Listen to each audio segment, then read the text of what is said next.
Romain Cabet, bonjour. Bonjour Jean-Luc. Comment ça va? Ça va très bien et toi? Bien, bien, bien, tu nous as ramené le soleil. Exactement, très heureux d'être de retour. Un nouveau sujet. Alors là, je dois Change dire... un peu de sujet. On change un peu de sujet. On reste dans le domaine. Dans le domaine, mais là, je vais être très attentif. Et même pour poser mes questions, ça va être un peu plus compliqué parce que je ne cerne pas du tout le sujet. Alors, grâce à Solidas, nous avons l'expert, M. Romain Cabet, les crédits hypothécaires. Qu'est-ce qu'un crédit hypothécaire? Alors, donc on a eu pas mal de questions sur le sujet. On est souvent questionné là-dessus parce que c'est quand même fort lié au monde de l'assurance, même. On va le voir parce qu'en fait, des produits d'assurance sont automatiquement proposés donc vis-à-vis de ces crédits. Mais donc, crédit hypothécaire, c'est ce qui va quand même permettre d'accéder à la propriété, sauf si on a les fonds pour acheter des biens immobiliers cash. Hein. Mais bon, je pense que ce n'est pas la norme tout de même. On a besoin de ces supports financiers que représentent les crédits hypothécaires. Quand on signe pour un crédit hypothécaire, doit-on s'assurer, en plus ou de c'est compris dans les formules de crédit? C'est ça, mais c'est ça que l'on va voir. En fait, ce sont des packages, hein, parce que vous pouvez passer donc, par une banque pour être financé, certains organismes publics aussi, mais alors aussi le courtage en crédit. Donc nous, typiquement, on propose des crédits hypothécaires aussi. Comme on le fait en assurance, en fait, on travaille avec différents partenaires. On va vraiment aller chercher le meilleur partenaire pour le client, pour lui trouver le meilleur taux, la meilleure durée, les meilleures conditions, de manière globale, comme on le fait toujours en assurance. Mais alors, à l'octroi d'un crédit hypothécaire, c'est vrai que l'organisme financier va toujours imposer ce qu'on appelle une assurance sol restant dû. On en avait déjà un peu parlé dans les assurances décès. Donc, c'est une assurance qui va couvrir en fait le capital restant du crédit. Donc, j'emprunte 200 000 euros. À la base, je m'assure pour 200 000 euros en décès, parce que comme ça, ce qui se passe, c'est que si je viens à décéder, en fait, ma succession n'a pas à reprendre le crédit à sa charge. En fait, le crédit est automatiquement soldé par mon assurance décès qui couvre le montant emprunté. En fait, le principe de la solde restant due, on assure le solde restant dû, comme porte le nom du produit, on assure le solde restant dû du crédit hypothécaire en assurance décès. Et donc, à chaque fois que je paie une mensualité, en fait, mon assurance m'assure pour un peu moins en décès, vu que je dois un peu moins à l'organisme financier. C'est le premier contrat qui est toujours imposé avec un crédit hypothécaire. Un crédit hypothécaire engage toujours une personne, deux personnes minimum? Alors, ça peut être l'un ou l'autre. On peut souscrire un crédit hypothécaire à deux, à plusieurs en fait, ou à une personne.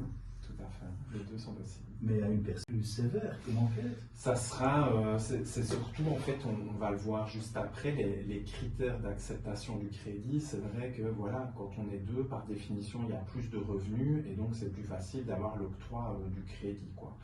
Ça va vraiment être dans les critères d'acceptation, de validation pour qu'un organisme financier, une banque, un courtier, qu'un autre organisme puisse vous suivre. Mais je vais dire, donc d'abord le dernier contrat d'assurance automatiquement qui était lié, c'était l'assurance habitation. Évidemment, il n'y a jamais une banque qui va vous prêter de l'argent sans que vous assuriez le bâtiment, parce que s'il brûle, elle n'a plus sa garantie. En fait, le bien a disparu. Si vous arrêtez à un moment de rembourser, elle ne sait même plus saisir le bien s'il a brûlé, qu'il n'était pas assuré, que vous n'avez pas su le reconstruire. En général, il faut un minimum de documents avant d'entamer les démarches. Par exemple, la carte d'identité, bien sûr, mais une feuille de salaire, un certificat de bonne vie et mœurs. De quoi a-t-on besoin? Alors, vraiment, quand on se met dans la peau d'un organisme de crédit pour octroyer le crédit, qu'est-ce qu'il va regarder?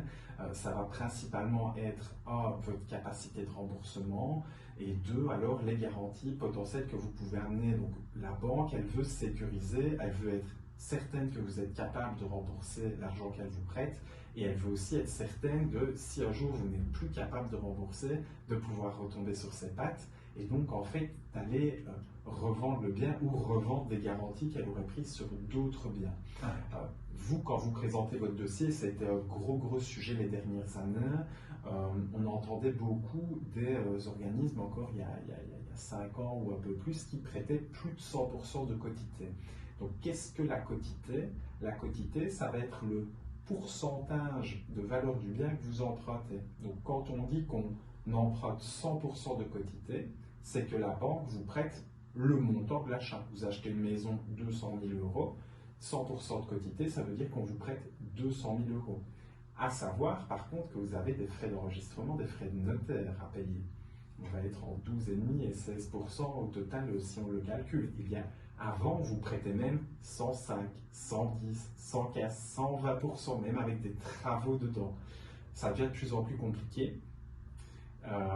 Et très souvent, on est à 90% de quotité dans ce qui est proposé maintenant. Donc, ce qui veut dire que pour une maison de 200 000 euros, très facilement, vous allez devoir apporter des fonds propres, en fait, donc des capitaux que vous possédez déjà pour, de 35 ou 40 000 euros minimum. Voilà. Quels sont les cas les plus courants où on s'engage pour un crédit hypothécaire? Alors, souvent, c'est l'accès à l'accès pour son domicile. Donc, très souvent, après, on peut faire des crédits hypothécaires pour tout ce qui est investissement aussi, donc de ce qu'on appelle les immeubles de rapport, pour aller faire des placements, de la rentabilité avec des locataires que l'on place. Là, les banques prêteront beaucoup moins, les organismes financiers prêteront beaucoup moins. Là, on est plus à 70 ou 80% de quotité, comme j'en parlais. C'est toujours plus facile d'emprunter pour son domicile, pour son habitation propre et unique, si on peut dire, que quand c'est pour de l'investissement. Là, clairement, les banques demandent plus d'apports financiers du propriétaire. Ok, mais alors les commerces? Les commerces, alors le commerce, il faudra voir si on rachète de nouveau, parce que là on parle vraiment de crédit hypothécaire, donc c'est le bâtiment. Les commerces, de nouveau, là vous allez avoir, si vous l'achetez en société, par exemple, le bâtiment en société, ça sera un peu le même principe au final. Là, la banque, elle va regarder si vous êtes capable de rembourser, donc là elle va analyser la comptabilité de votre entreprise pour voir si son bénéfice, si son flux financier est suffisamment important que pour prendre en charge ses mensualités. Et de nouveau, il faudra des fonds propres. Ça reste typiquement le sujet actuel. C'est compliqué d'acheter sans avoir des apports. C'est ça que souvent les parents aident, quand même les jeunes, soit avec un apport financier, soit alors ils aident en mettant leur bâtiment en garantie. En fait, ça peut aussi être utilisé. On parle souvent de pourcents. C'est ça. Ça change souvent? C'est la fameuse quotité, ou alors les pourcentages sur les taux d'intérêt. Ici, on fait, quoique ça rebaisse un peu ici depuis quelques mois, mais on a connu, il y a encore 2 ou 3 ans, on avait des taux d'intérêt à 0,80, 0,90, 1% fixe, ce qui est ridicule, hein. C'était des montants totalement minimes. Là, on est plus aux alentours de 3%, 3,5% annuels comme taux d'intérêt, qui somme toute sont en fait des taux d'intérêt normaux. C'est juste que précédemment on était sur des taux qui étaient fort bas, le marché était fort bas. On a quand même une petite baisse, on a des dossiers crédits qui passent à 2,80, 2,85, ce genre de choses. Donc voilà, il y a quand même cette comparaison qui doit être faite parce que c'est clair que quand on se lance dans un crédit hypothécaire de 20 ans, une différence de taux de 0,5 ou de 1%, ça représente beaucoup d'argent. Les démarches, elles prennent combien de temps en délai? Alors ça dépend, ça peut aller très vite. Je crois que les dossiers les plus ficelés, comme toujours, c'est la récolte des documents. On disait les fiches de paie, les preuves de salaire, les preuves de fonds propres, etc. Ça peut quand même aller très vite.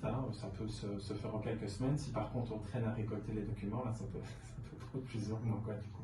Et est-ce qu'on a quand même des délais à respecter quand on est demandeur? On ne peut pas traîner trop longtemps. Alors, au final, l'organisme de crédit, le seul risque qu'on a, c'est que si on traîne un peu trop, c'est que le taux ne soit plus valide, parce que les taux, souvent, ils sont octroyés, mais pour une période d'1 mois, un mois et demi, 2 mois, et si on revient trop tard avec les documents, le taux a pu changer.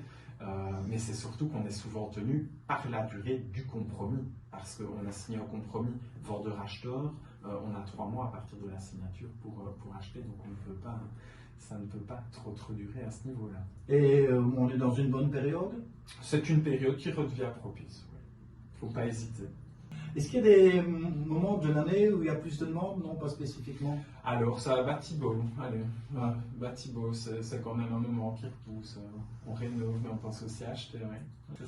Romain Cabet, un grand merci pour ces bons conseils, crédit hypothécaire sur les questions, sur les sujets abordés. N'hésitez surtout pas, contactez Solidas ou Radio 4910, posez vos questions, évoquez vos cas. Ce sera un grand plaisir qu'on y répondra avec Romain Cabet et Solidas. Grand plaisir, à bientôt.